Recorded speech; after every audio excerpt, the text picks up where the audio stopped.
standing forth down in Texas. There's some people. There's people in Virginia. We're streaming, and Paula Gloria, who was on this morning for an hour on the Howard Stern Network all over the world or something. She was his guest, and now she's doing a program with him right at this moment as we gather here. But she kindly brought her laptop with the streaming built into it. So there might be some people down in Virginia and so forth who would be watching this on the street.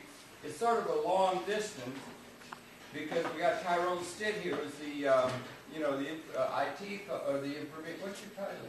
Managing Director and Director of Engineering. Director of Engineering at Manhattan Neighborhood Network is going to talk about updates at Manhattan Network and also other issues of technological development in general, DVDs, that sort of thing. And we're recording on this. And welcome to the program. We're running a little bit late, but our guest speaker for tonight just arrived. We have a dozen people or so here, and this is a meeting, a general meeting of the ACAP, Association of Cable Access Producers, that I'm here to say, though there's only a few of us here now, is going to be one of the most important institutions ever promulgated on these shores. It's going to become very, very important because public access is uniquely very, very important. And so that's something, just keep faith that it's growing. Okay, so it's just an introduction. So Tyrone, thank you very much for coming by. Thank you. We'll turn it over to you to bring us up to date what's going on, please. Okay. And then we'll talk and entertain questions and all that sort of thing. So without further ado, let's take it away. Welcome, Tyrone. Please tell us about what's going on. Thank you. Well, some of you have already heard this speech, so please bear with me. I'll try to make it a little more exciting than we did back in M&M. I came to M&M about 3 years ago. I was sort of intercepted by M&M, which was a colleague of mine by the name of Jose Lopez, which all of you know. And he just expressed to me before I was about to take the job at ABC, which I was leaving Oxygen on my way to ABC, to take a pretty big job with a lot of responsibility in the engineering and operations department. But he had told me that M&M was going to undergo some changes, and that Jose had sort of kind of started it, in the early days, and he just thought I was the person to kind of finish it up. So he asked me to entertain going in to see M&M, and he told me that they want to rebuild their mass control. He knows that I am a public access producer myself. Actually, I got certified in QPTV because I live in Queens back in 1985. Okay, so I've been a long time. I used to deliver programs actually to M&M when it was first started. Well, actually, it was at TYRONE Cable. Yeah. That's where it used to be. I had to drop tapes off at 21st Street. So I'm a big fan of public access television. I think it's necessary. It's probably the best outlet for independent producers, where they're free to express, their views and themselves in the media. What M&M wanted to do was to upgrade mass control. Mass control that they have there presently was analog. And since this discussion is going to be primarily about, going into the digital age in HD, I was charged with, designing a mass control that would be, take M&M into the new age, which is the digital world. So the mass control presently right now is undergoing a change where we're changing out servers for tape playback. We're trying to create a tapeless atmosphere, which I know everybody's heard. That's what the goal is of just about every station, whether it's broadcast cable, access, government. Everybody wants to be tapeless. Because it's a digital world. In a digital world, you have to think about files in terms of tape, which is analog. So, I went there, asked the needs from the staff first, and then I started talking to the producers, and just trying to create, what will work best for both, both sides here. What I found out is that, there was things mentioned, recommendations mentioned on both sides on how Mass Patrol was not as effective as it used to be, because primarily that was the equipment that I think they bought from 23rd Street. So it was sort of outdated, okay? So I replaced tape machines with servers. Now they're going to still have tape as backup, okay? I have designed a system that has about 3 different types of backup systems in case the primary system goes down. One of the other things I noticed in Mass Control, which I think was necessary, is that they didn't have a switcher, and I think it's necessary for a Mass Control to have a switcher because I think a Mass Control operator should have everything at their fingertips, which that's part of the problem. They have to get up from the console and walk to make adjustments. That's not really, in the digital age, that really doesn't work anymore because, as technology progresses, people expect it to be quicker, so they expect everything to be quicker. So I designed a system that included a Mass Control switcher where they actually, right now, the way they adjust audio levels and video levels is through proc amps.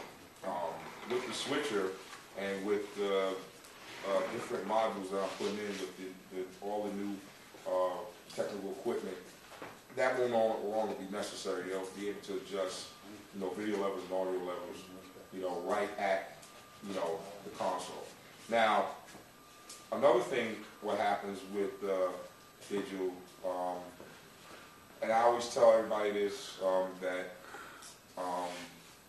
the broadcast is going to look better because what we're going to do, we're going to take the tapes that you submit and we're going to take it through a transcoding process or encoding process that turns that tape into a file. Okay? Now, a lot of people think that, if they're shooting on Super VHS or mediums that are kind of lower quality that, by being digital is going to improve it. That's not the way video works, okay? You get what you get. Now, by us taking it through the encoding process and then turning it into a digital file, it is going to improve the quality somewhat, okay? But it's not going to take care of the little infractions that were already down, because when you're making a record, it's making a point. Jackson. Okay. That point cannot be changed because it's just like putting a stamp. Okay. What in the digital world, what we can do is everything around that can be improved. We can pick up the video levels, we can pick up the audio levels somewhat, and kind of clean it up. That it kind of naturally does that when it's going through the digitizing process, but it's not going to take care of everything. But it's still going to be, it's a better process. It's a process that everybody uses today. So when you hand in your tape, like you're handing it now, next time you go in and then you can look through the window and see. I think I'm trying to get together to give you guys a little tour on what's going on. I showed, I had a video that I showed some of the stuff that was going on, but it was just a a brief description. I'm trying to get to a point where I can actually take you guys through a nice little tour and explain it in more detail. Like I said, we install an encoder, so when you hand your tape, it'll go through in the tape room, which is going to be called the acquisition station, which is the encoding station. That tape will be put into a deck which is connected to an encoder, which is mainly a computer. If most of you here, when you edit and you're getting ready to make the DVD, okay, from Final Cut Pro or whatever edit system, that's what's happening. It's encoding. It's taking what you've done from your timeline, and it's putting certain wraps on it, according to what the DVD requires to play. All right. Same thing is going to happen with us, but just on a broader scale. Okay. After that encode is done, okay, now the operators take that file, which already has all the metadata information connected to it, and it drops it into a database. All right. Now, while it's sitting in a database, it's nothing but files sitting in the database, where it used to be, as you see, all the tape sitting on the shelf. That's going to be eventually eliminated. Not completely, but you're going to see a great deduction in the tape library where you probably see a couple tapes laying up there. Because the database, which is a digital, non-linear type tape library, is now the tape library. So let's call it a file library. When they import the list to the new playout system, which is automation, which is Probel automation. We're using Probel automation, we're using Probel routers, so they can route the different signals all around the facility. We're using a lot of Probel support gear that you see in the racks. Frame sinks. Frame sinks are no longer, they used to be a unit by itself, but with technology now they're cards. Everything is a card, just about. It's either card or software. So that's the direction that we're going in now. With that in mind, I had to look to the future as well. Now, when we fire up and switch over to mass control, it's going to be digital. It's not going to be HD. It's going to be HD ready. Which, when my boss gives me the go-ahead to upgrade to HD, then that means that we'll just do a quick migration. It might take us a week or two, popping in cards, changing over software. But keep in mind, when we jump to HD, everything has to change. That means your decks have to change, that you use a controller. The switching that you work on now is going to be different. It's a migration process that you have to take that step at a time. And you have to look at it from, I always tell everybody to look at it from lens to ends, is what we use as engineers, meaning the end of the lens to the end of the process, which could be a tape or a file. So when we do, that'll be a signal when we're getting closer to HD. When you start seeing the cameras change, you start seeing the switches change, you start seeing the decks as your lead stations change. That can accommodate HD as well as digital. Then we're getting ready to kind of change over. Changeover process is not a big deal, because what I'm doing now, I'm purchasing everything that I'm purchasing, including the mass control that's firing up, is all HD ready, which means that you purchase a frame that accommodates HD as well as digital. But you only populate what you need. So I'm only going to populate with stuff for digital. Now, even when we do go HD, you realize that it's really up to Time Warner and RCN, and probably by that time Verizon, to broadcast HD. I'm going to hand them a better signal that they're being handed off now. When the new mass control switches over, right now they're getting 3 megabit broadcast.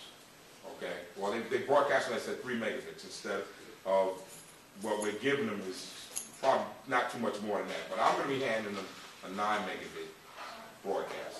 So in other words, a 9 megabit signal. They're going to probably squeeze it back down to 3. I don't really care about that, because the way you have to prove, the way you get them to broadcast you at a higher bit rate is that you have to prove to them that you're able to provide that signal. So if I'm providing a 9 megabit signal, and I won't be involved with that process, but my boss will, get to the table time and say, look, we're providing you a 9 megabit signal, but you're broadcasting at 3 megabits. When are you going to open up the pipe? They probably will. I can't guarantee that. But we will be handing them off a better quality signal than they're broadcasting us at. So once the mass control is sort of into place, right now we're up to the point where we're getting ready to bring in a console, and we're going to start putting the new console together. But we're going to take the console that you see right now in mass control, we're going to push that up. We're going to slide the new console behind that, and we're going to start building the new console with all new equipment, with presently staying on air. Today we just marked the first leap, which we came off of the Pacer router and we went on to what I call the transitional router, which was a smaller version of what we're eventually going to have. It's called Probel Freeway. So we kind of tested it for it was there for like 2 months, and we waited, to make certain connections and everything. And today, we decided to switch over to that. So we're on that now. I didn't pull the Pacer out because we still have access to the Pacer router. It's still going to be needed to a certain degree. I won't pull it out until I need the room. Okay, so that's where we're at with mass control. Now, there's a lot of other things going on that we've kind of made it, you know, once again, I'm trying to make it convenient for everybody. I heard a lot from you guys stating that you would like to be able to hand us a DVD because we stopped, you know, accepting Super VHS. Okay, now in the plans we stopped accepting Super VHS. I said that it will be replaced. I'm not going to take away something and don't replace it with something. So even so, being that Super VHS was, you know, pretty, you know, cost effective for everybody, I replaced it with a cost effective medium, which was DVD. All right. You still will hand in the DVD the same way you handle the tape. Okay, we're testing that right now. It should be ready to go in probably another couple of weeks. All right. I'm just waiting to get the DVDs. We just purchased DVD recorders to go into both controllers. All right. You're gonna have 2 in each controller, so you can make 2 copies. Only one of them is gonna be able to play back though. Okay, because that's a matter of room on the router. All right, but both of them will be able to record, so that when you finish doing your program, okay, you'll be able to give one, take one yourself, or give one to the guest, or however you want. I was, you know, thanks to Hal, who kept after me for a while, you know, and I told him, you know, I'm gonna get around to it. I finally, you know, got my boss to say, okay, let's put some DVD play, because he knew we were getting close to this process. So I wanted to be able to support that. You know, not just say, well, we can accept DVDs now. And you're like, okay, well, how do we make them? You know, so now I provide a way for you to make the DVDs from your program, you know, while you're recording in the studio, as well as if you're doing stuff at home or outside. The DVD that you're going to be handing to us, you're going to make it as one chapter, okay? That's the next thing that I'm testing. I'm testing to see how I can provide a way that you guys can put more than one show, more than 1 hour show, because a DVD can take up to about 4 hours or so, unless you're using that Super 9, the new DVD that will take up a couple of, well, we haven't gotten the Blu-ray yet. That's going to be another testing mode that we're going to go through, okay? So I'm not, you know, I'm not satisfied with Blu-ray. It still needs some work in certain areas as far as broadcast. As far as like, you know, home, it's fine. But as far as broadcast, we're still playing around. The industry's still playing around with it, you know. But I'm pretty sure they'll get it there. But you'll make your DVD as one chapter, okay, for now, until it's released to you that you can put, you know, now you can put more than one show or more than 1 hour show on that DVD. And when you hand that DVD in, we'll take it through the same process where it'll be encoded. It has to still be encoded, even though it's in the digital world. It has to be, racks have to be added so that way when we play it out on our servers, those particulars that that server is looking for is already on that file. Okay, so probably won't take as long as a regular tape, probably take half the time. You know, I heard it might only take like an hour show, a DVD might only take like, you know, a minute, because it's already digital. So all the encoder's doing is saying, well, we have to add this to this digital file in order for our playout servers to play out. You know, they call racks. Okay, so that's another thing that's gonna be happening, and we're gonna make available pretty soon. What's coming behind that, which is another request that a lot of people have been answered, and that's a way that you can deliver a file. Okay, from home or within the facility or from wherever. Okay, we're going to start testing. We have tested, played around with accepted files, where you're going to be able to send us a file from wherever. Okay, and we're going to take that file and we're going to transcode it so that it can play out on our servers. Everything has to be sort of like transcoded a little.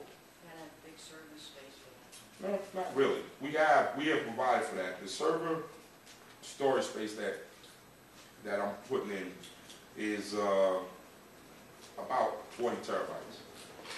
And we've figured that out to be enough to accommodate about pretty much a month to 2 months worth of programs. Now they're going to have to come up with a process that we haven't done yet, but we will come up with a process of elimination, like certain files that, you know, have played and they're not going to play for another 6 or 7 months. We've even looked down the road for what they call deep storage and deep archiving, which we're not going to take care of, because I truly believe we don't have the real estate to do that, and that's a whole operation in itself. So we are in talks right now with a couple of providers that take care of that. VIA is one of them, which is owned by Ascent Media. Okay, where we'll still be doing the same thing as if we had the server there. We're sending them a file. They turn it into maybe an MPEG-4, a cheaper format. And then, you know, by way of the web browser, we can call back a file, and then we'll transcode it back to what we need to play out on our. In other words, they compress it, and then when you open it up again, you uncompress it. Right. Well, they compress it. Okay. They can. Let's not say compress. Let's say transcode it. Okay. It is a difference. You know, compressing a file is taking that same file and keeping that same format. Transcoding is converting it into something less. Okay. So when we send a file to them, because it's cheaper to keep your files as an MPEG-4 instead of an MPEG-2, because MPEG-2s take up more room. So they're going to charge us, you know, how much space we're taking up. So we'll keep it in the cheapest format there is, because it really doesn't matter. Because we handed it off to them as an MPEG-2. We're going to get it back that way. When they send it back to us, they can transcode it, but they'll charge us for it. So it's cheaper and more cost effective for us to say, okay, give us back that file like Gloria just said 3 months ago, we need that file back. They'll send it back to us as MPEG-4, and then we'll transcode it back. Okay? Won't be any loss, you know, because it was in its original format to begin with. I mean, you're outsourcing the storage. How do we know that storage is secure and they're not going to use that data for something else? Well, I'm pretty sure it's illegal for them to do that. They're a big company, and I'm pretty sure there's got to be some sort of documents that we're going to be signing with them to assure that they will not be taking out storage. They're not in the business to produce anything anyway. They're just a big server, you know. Data is data. That's true, but I'm pretty sure I don't think they would want to risk their business, their multi-billion-dollar business that they have going on right now, for a couple of shows or a couple of files, or so, you know, just a small portion of data. I mean that. I'm talking about the government. Well, I don't know how the government would get this, because this is a private company. So we make the deal with the company. If it falls into government hands, then they got real problems. You know, We got problems. Exactly. So, you know, I don't think the government practices just, you know, outright taking data at will. Well, outright. Outright, I'm saying. I'm not saying they don't do it. I'm just saying outright. So I wouldn't worry about that if I was you. I mean, there's so many companies that are outsourcing their storage because it just is more cost effective for them. Okay? So we'll be able to provide a way that you can send us files. Now, I've looked around for people who have setups at home as well as people who come to, you know, the studio as well. So I'm gonna give you an example. If you just, you know, recorded your show at Eminem in the studio and you made a DVD, okay? Well, most likely you're gonna probably take that DVD up to the double, which it's gonna be expanded also and updated. But I've even provided a way, when you go to the dub room, okay, you'll be assisted by one of the Eminem staff people that while you're making your dub of your DVD, you're also going to be turning that into a file because we're going to put an encoder in there. Okay, so as you're making your dub, that's becoming a file. So when that file lands, after you finish recording, that file is finished. Now all we do is drag and drop, and it's now downstairs. So you don't have to go downstairs now. Tyrone, could I ask? You got files, there's different files. You have MPEG-4, MPEG-3, YouTube upload. Right. Is there a standard file that's going to be used for the servers at MNA? Yes. And what is it? Is it AVI No. or what is MPEG-2. it?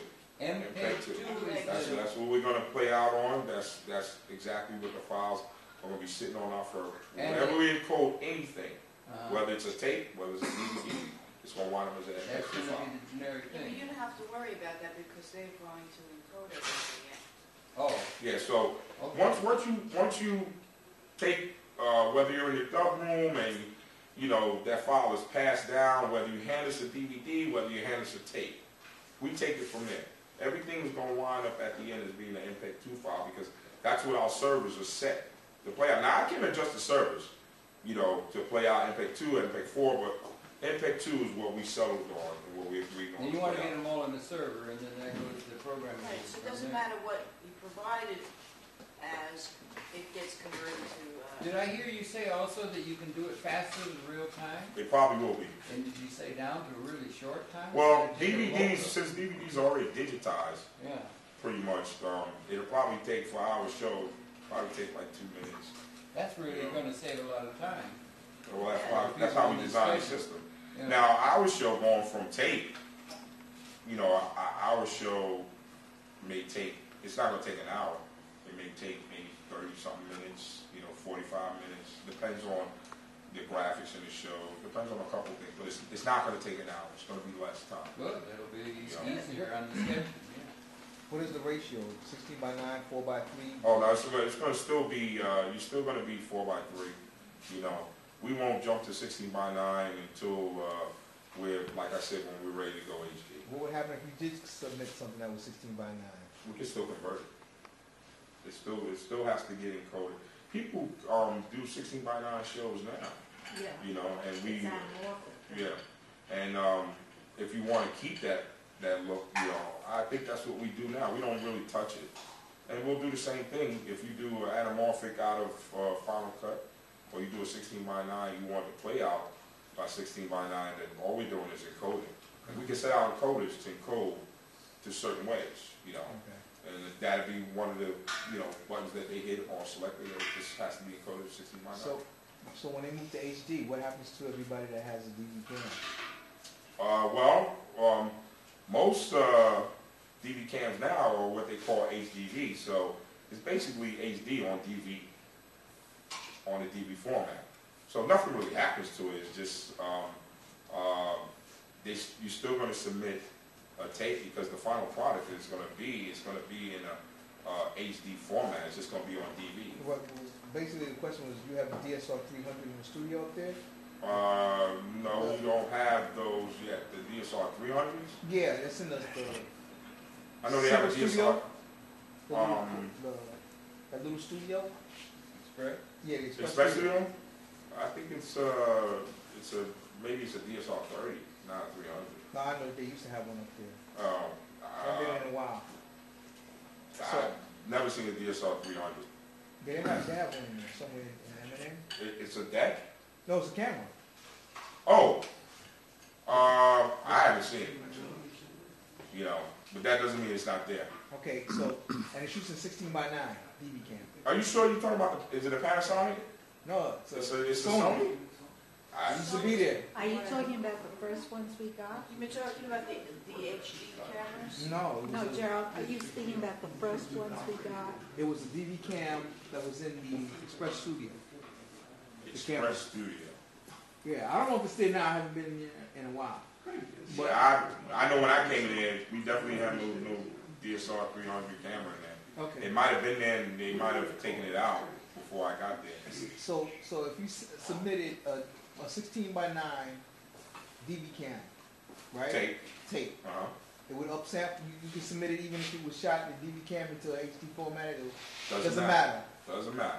For what- Right now, the tapes that you turn in are being encoded. It's just that the Synergy system that they had before, really, you know, when I walked through the door, they really wasn't utilizing that system to its full. You know, I had to talk to Mass Control to get them, because they still were playing out on tape, and they had, you know, server capability. They were using the server to play out just the promotionals and the interstitials. So what I got them to do is to start to prepare themselves to think digitally, and you know, I had to purchase 2 more encoders on the old system just to get them in the habit of doing things non-linear. I wanted them to be just whether it's a different manufacturer or not, that didn't make a difference to me. I wanted them to have the feel of the process, because that's what's important, you know, to learn the process. Every manufacturer or vendor is going to have a different way of doing it, but the process is going to be the same. The theory is going to be the same. So, you know, as of October of '07, I got them to start. We've been playing out, you know, 100% digital, you know, with files from October up until now. So You know. you're transcoding tapes now? Yes, we are. Oh, So I I can, know that. so I can submit a MPEG 2 on a DVD. Yeah, and we could, well, that's what I'm. In a couple of weeks. In a couple of weeks, you'll be able to do that. That's what I'm testing now. So I have to do things in phases. So once we do that, then we'll start testing about the files. You'll be able to, you know, to submit files. We tested that a couple of months ago, but we kind of like dropped it because I wanted to get this DVD thing going. You know, I think there's more people that want to submit DVDs than there are people who want to submit files. The other thing, I had to look around the facility as if you not only, you know, hand a DVD in from if you have stuff at home, but if you're in the facility.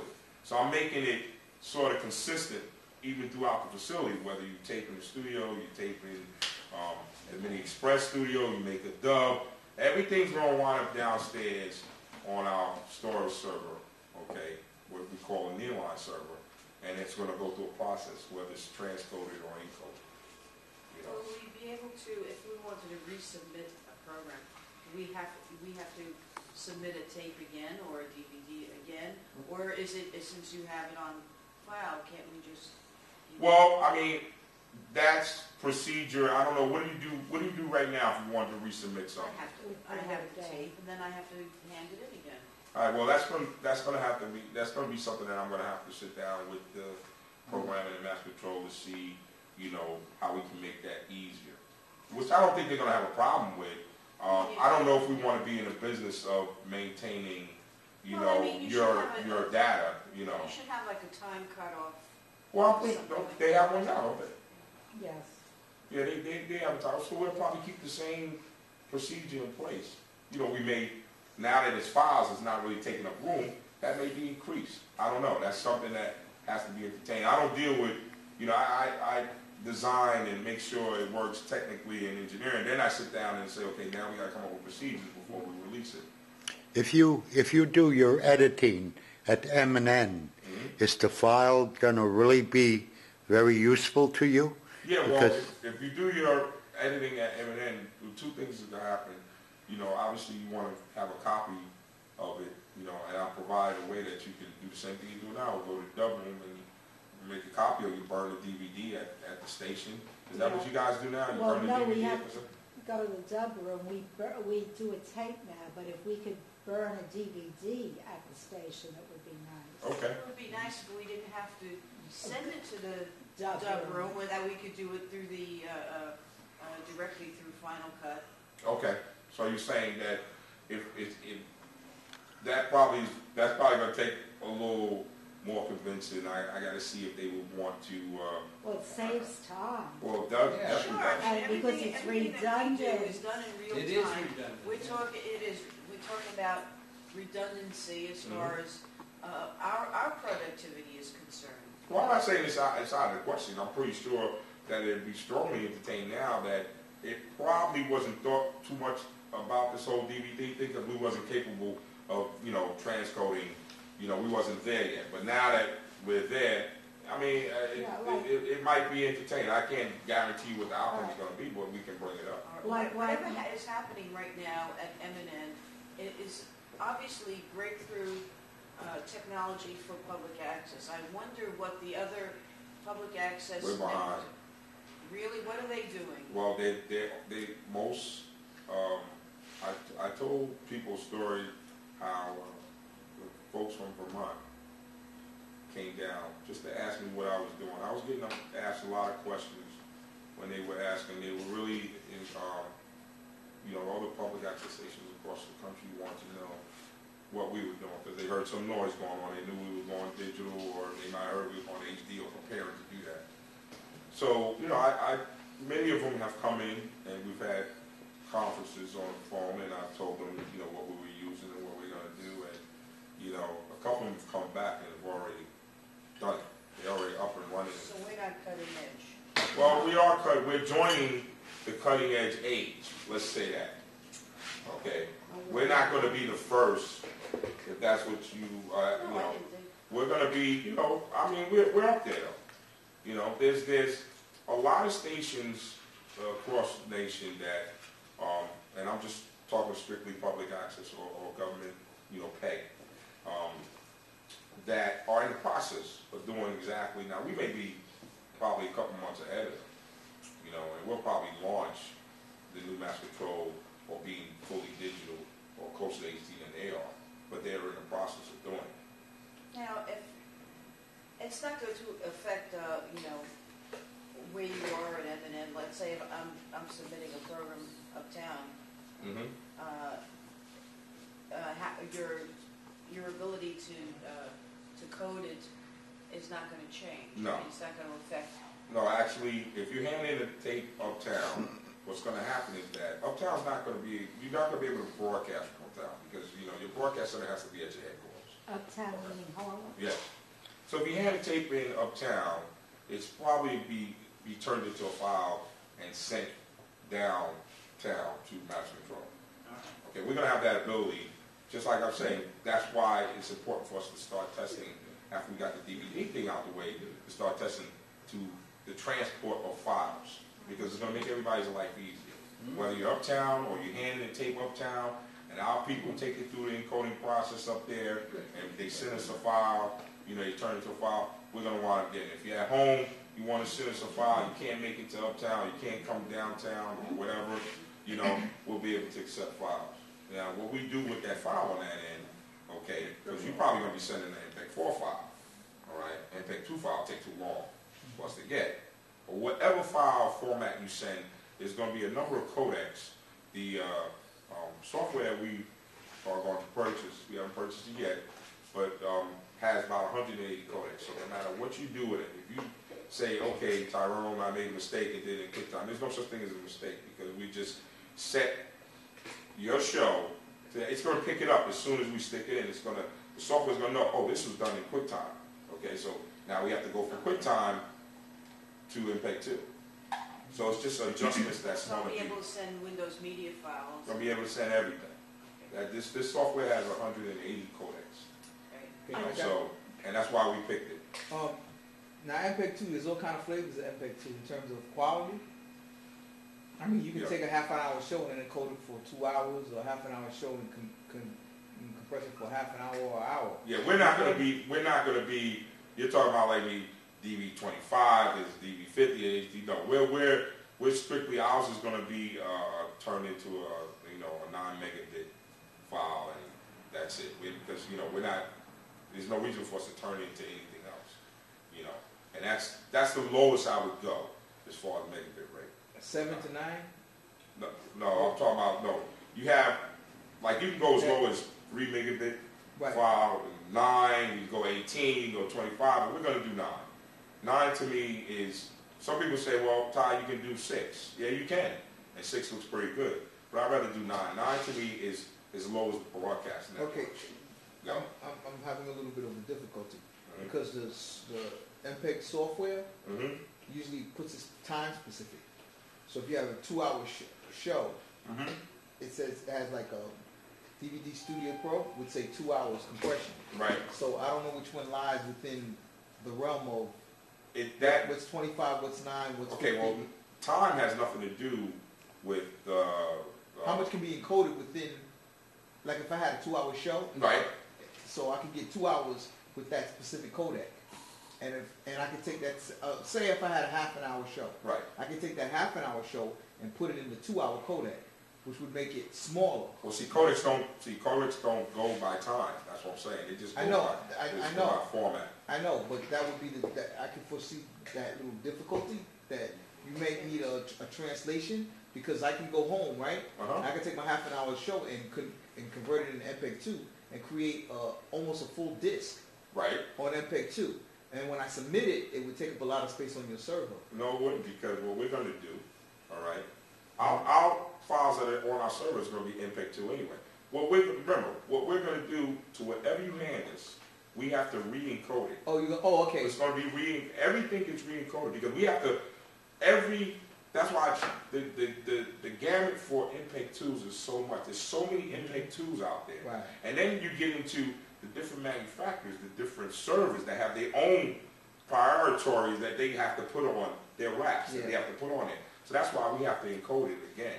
So that way, when we're encoding it, it's saying, okay, this is what Probel, this is what Omnion, servers need to put on your MPEG-2 file. Now we're going to play our MPEG-2, but this is our MPEG-2 file. They got certain wraps. Every company is different. There's no really standard. The only thing that's standard, you can say MPEG-2 file. And that's why everybody takes it through another transcoding process, so that way it's adjusted to what their servers need to play out, what their servers recognize, So we'll be able to upload to your server and You're going to touch my server. Okay? That's never going to happen. So I can't, and I don't mean to insult you, but I can't take the risk of some virus or some sort of corruption getting on my server. So my server, my storage server, the facility server is protected. Matter of fact, it's going to alert me. There's transcoding software. There's a couple things that's sitting in front of it. There's transcoding software. There's QC software that's sitting on it and tell me this file is no good. This file is corrupted. Okay, there's a process. That file is either, it's worm-proof. Yeah, exactly. I have to protect, because your one corrupted file could ruin it for everybody here. Right, that's true. So I can't take that chance. And I don't want to be responsible for that. So I got safety nets. Okay. Now, what'll probably happen, you'll probably be alerted somehow through our new database system that we're building right now.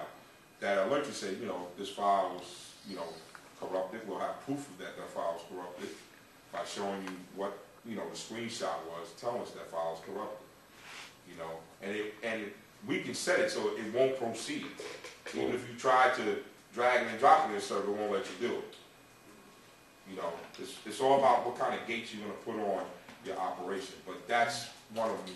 Whether we don't have a push and pull atmosphere, in other words, you can't pull anything off our server. It's just a one-way direction. It's just delivery. There's no taking off our server. We have to. That's why I'm building. In other words, we can't download from your server. No, absolutely not. Don't we have to go to HD in February? Well, we don't have to.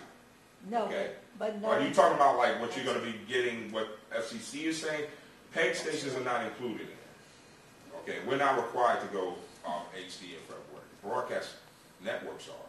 But people at home will not be able to receive anything. Yes, they will, because what's happening is that if you have a digital box from Time Warner, it's not really going to be no change. They're telling you to go out and get a converter, but the government is trying to give these free converters to try to push the industry, to bring everything down, because they waited so long. We have canceled the digital or the HD upgrade transition 3 times. It was supposed to happen in '99. They canceled that. Probably back in '97. But they didn't see it happen. The sets wasn't coming down. Wasn't nothing being adjusted. Okay. Then it was supposed to happen in 2003. Didn't happen. But it's going to. It's going to now. It was supposed to happen again in 2005. Didn't happen. Because I guess the government felt that we have to take a stand now in order to force this to happen. Right. Because everything is a domino effect. If the sets are not affordable, what's the sense of going to something that nobody's going to have a set in the house? So the government said, okay, we're going to come out, we're going to give out converter boxes. So whether you can afford an HD set or not, you'll still be able to get that signal coming in converted so that you can see it on your analog television. I don't have a box. I put my cable through the VCR. Mm-hmm. Will I need to buy a box? Well, you should be able to. The government is giving them away for free. I don't know where they're at in terms of. They give it coupons. Well, they give it for coupons, but the coupon is supposed to turn into a free converter box. They're supposed to give everybody. It's on a first come first served basis too. Everyone gets two. Yeah, but you So- need to act now and go through the changes of. And where do you go? I think 888 DTV. yeah. If- Call if- 3. even You know if what? you Call don't need 311. one, They have get the it. they have the instructions on where to go. But I'm actually I just had a talk with Betty, of Director of Community Media, to have some sort of show to actually have the FCC come in and instruct people, because see, there's people out there that really don't know what to do. They heard about the converter boxes, but they don't know how to apply. I You saw know? when I was in the South, because I go down to the South, Mhm. and they have the ad on television. Yeah. And basically, it's for the rabbit ear people. Well. But if you got rabbit ears, Yeah. you know, which is like antennas, Mhm. then you're going to need that box. But if you're connected through cable, you shouldn't take a hit unless you have a device in the middle, like she says, a VCR. Right. Well, I mean, like I said, if you have a digital cable box, which just about everybody do now, I don't think Tom won't even give out the old boxes anymore. You shouldn't have a No, problem. I took all of those away. Why'd you take them away? Because we told them we were gonna have an elephant stomp on them. No, we wanted to get rid of those animals. Oh, you talking about the analog boxes? I was like, say the digital boxes. No. Yeah, you shouldn't have a problem, but like, somebody has an operation that has a DVD in the middle, or My that's God, not has HD, a like a VCR. So I should get it right now. Yeah, you should call 311 and find out how do you go about getting a coupon to get a converter box. So that's basically it. But the country on a whole is going through a whole transition, meaning the PEG stations are all trying to get to this tapeless digital HD sort of atmosphere. And everybody's going to get there. They're just going to get there at different times. The newspapers are going the same way. Everybody is, and you guys haven't even started to see. I saw a very interesting invention. Well, I don't know if it's an invention. I guess these guys discovered it. When you get a chance, you can go to Open Vision's TV network. These are like 4 or 5 young guys that basically, you know how we used to say web TV? Well, now that's gone to what they call virtual television. This is real-time streaming, and it looks really good. And that's going to be the new television. And what is it? Okay, it's called Open Vision's Network. I'm pretty sure there's a couple of them out there, but I know these are the first guys I've really seen that take,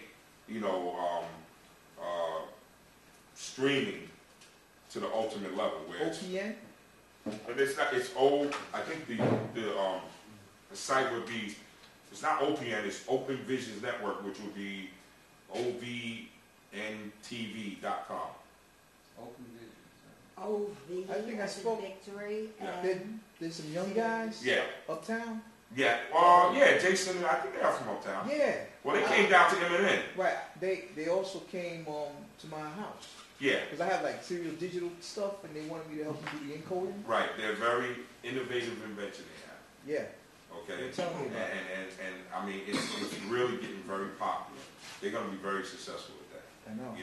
They already got retransmission deals with NBA, with Showtime boxing, pay-per-view boxing. They even got different cable channels that are starting to sign up on them. The AccuWeather signed up with them. It's literally, I took my laptop and I took a FireWire, went into a deck, went to my TV. I basically was changing the channels on my computer and it looked better than, in some cases, it looked better than what I have through the cable company. Yeah. I'm telling So we you, won't these guys know. got something going Yeah. with this. They, it's having a rough time. What they did, they went, they took, spent some money, did they do Jones and went across the country, and they're right now trying to develop it for Macs. Right. But they start out developing it Windows. for IBM, for PCs, because they said, from their research, that was, the dominant Right. platform across the world. Funny you talking about them. Yeah. So, but that's where it's going. Basically, this is what we refer to as linear, television. It's really going virtual, non-linear. My son very rarely watches cable anymore. He's 17 years This old. is SP. What's that called again? That's one. It's called Open Vision's Television Network, and the Open Yeah. Vision's Television Network. It's ovntv.com. That's the site. Now, when you go to the site, you have to sign up. Right. Okay, but it's free. It's a free subscription.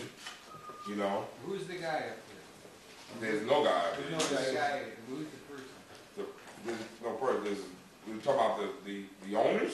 Yeah, people are putting it together. Oh, I don't know their names. One of them is Jason. That's the one I Jason? talked. Just Yeah. Jason. Okay. Thanks. So, and they're looking for producers as yourselves to have your own channel. Okay? With your own, you can have your own channel 24 hours a day, 7 days a week. Yep. I feel like I'm advertising for them, but that's what they want, you know. I told them I would, like, you know, spread the name around because, you know, when they came into M&N, they came in to see me, basically. Right. How long? It was months ago. Yeah. Okay? And They get around. they got my name from a convention that I usually attend called NAFTI convention, which is a programming convention that I go to. I didn't go this past year, but they were interested in something that I'm doing. I'm creating a youth sports network. You know, for the first time, we go out and tape youth sports, and we're going to put it on broadcast television. But we shoot the youth sports just like the pros, like you see on broadcast television with different camera angles and stuff like that, replays and the whole bit. So they were interested in coming to see me, but I told them to meet me at the job, and I showed this to Dan. Even Dan is, you know, M&M is interested in this. We just don't know how we're going to use it, but we're interested in it. And the beauty, you know, it's all over the world. Yeah. Staggering. So Yeah, could I ask, if you, like, I'm going to have to get one specifically, a DVD device.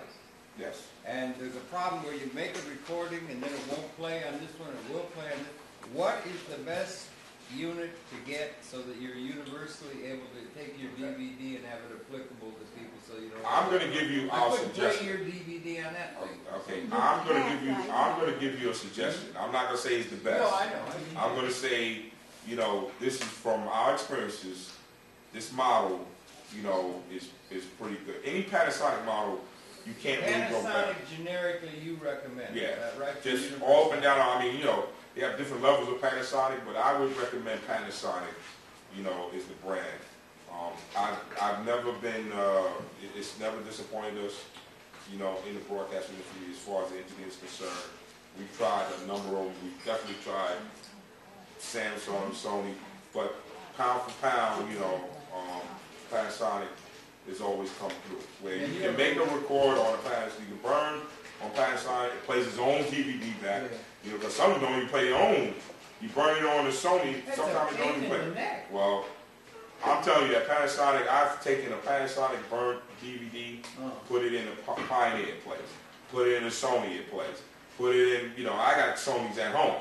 And I burn stuff on Panasonic all the time, and I play it in my Sony, plays flawless. Now, what if we make a DVD at home on one of those other units and give it to you? You're still going to be able to encode Still it? gonna- No, you're going to be able to because you're going to be able to handle everything coming We're in. going to have to be able to handle everything. You have, but for us, you have a particular model at this stage, and it's May of 2008. Yeah, I got it's called a DMR-EA18K. A DMR. DMR-EA18K. That's a It's a particular Panasonic. one. They got it over 1/8 or VH. They got a J and R right now. They have it in B&H, but they on back orders. Is it 1A or 1/8. 8? Okay. How much do they sell for? About 174. That's it? And you just take it. Burners are not expensive, and they're going to keep going down. Yeah. You know, wait till they're going to come up with the combination burner Blu-ray. You know, because you know sooner or later everything transitions. They have to provide for both. So, you know, burners are literally kind of like old technology. I don't know what's going to be the new stuff, but you know, it could be holograms. But everybody keeps asking what you think is going to be after HD. Who knows? Aaron was You know. saying holograms years ago.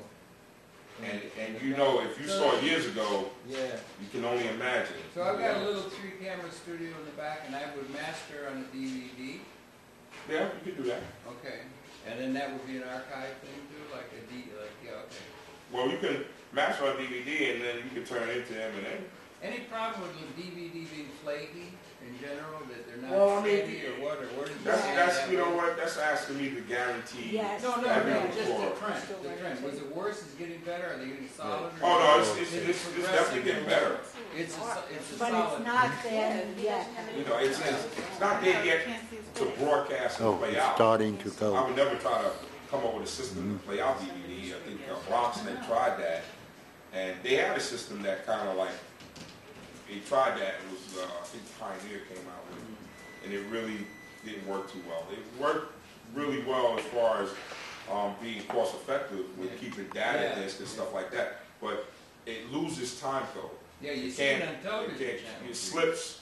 You know, I mean, You see that definitive older way. technology Yeah. was better than that. Laserdisc was better than that. They used to play back on Laserdisc. Some Pioneer, stations yeah. still use Laserdisc.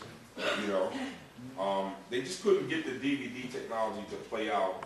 You know, as 4 far as on minutes. broadcast level. Okay. You know, But I there's asked you still one some thing that improvements I need to The make. file, Uh-huh. how far out is it before we're going to be able to have it be a, I would say you're would you guess, just generally? about 3 months. 3 months only, Okay. we'll be able to send a file to you. So, Things are moving fast. Well, you know, once the okay was given, you know, that's what took the longest, is to get an okay from, you know, the board. And once, you know, I was given the budget to do what I had to do, you know, because, you know, I know the history of that place, and I wasn't going to take us back to where it once became. And, you know, not experimenting with stuff and, you know, sitting down with everybody, you know, as well as the operators, as well as the producers. I think that's a very important step. You need to get, you know, what the producers like yourselves, you know, to make your lives easy, as well as what makes the lives of the staff on the operation level easy also. And you're going to be able to take, you have an AVI file or an MP2 or any file that we send? Anything you give us, we're going to be able to encode. AVI files are huge. I mean, you wouldn't send us. File transfer protocol, will it go? I mean, how Well, you're not going to send us an AVI file. It's going to take too long for us to get. Right. You know, I would suggest MP2 that. seems to, No, that's big too. You're going to send us an MP4. MP4 That's like YouTube. probably the Like quickest. YouTube. Yeah. Very good. that Panasonic recorder, right? How would we transcode? What would we do? Play it out from our timeline, or take a tape, stick it in, and then it transfers it over to You talking about The burner. at the center or the at burner, home? the burner that you told me. Yeah. I mean, That's just like, it's just like having you know how you when you finish with Final Cut Pro, how you making, you know, you're burning to your drive inside your machine. right. There's a selection that it says to tape or to recorder. Yeah, You just select that and you just burn it to the DVD. we go to tape. Yeah. Right. There's a selection in your Final Cut Pro that gives you options. Okay, I have an older version. Okay. I It still have doesn't matter. neither. I mean, you have to look at your DVD think this is recorder better too, as probably, in your version, probably tape. Excuse me, I You have have a to new push version, this, but right? what you have to do Wait, is you have to take it into DVD Pro. Oh, is that what you have to do? Okay, a With moment. Final Cut, yes. Okay, a moment, because we're recording this for posterity. Tyrone is being recorded for posterity, and we have to change tape. So we just want to announce to those who are watching on the tape that we're going to have to change the tape, and it's a pain in the neck because it's the kind of load from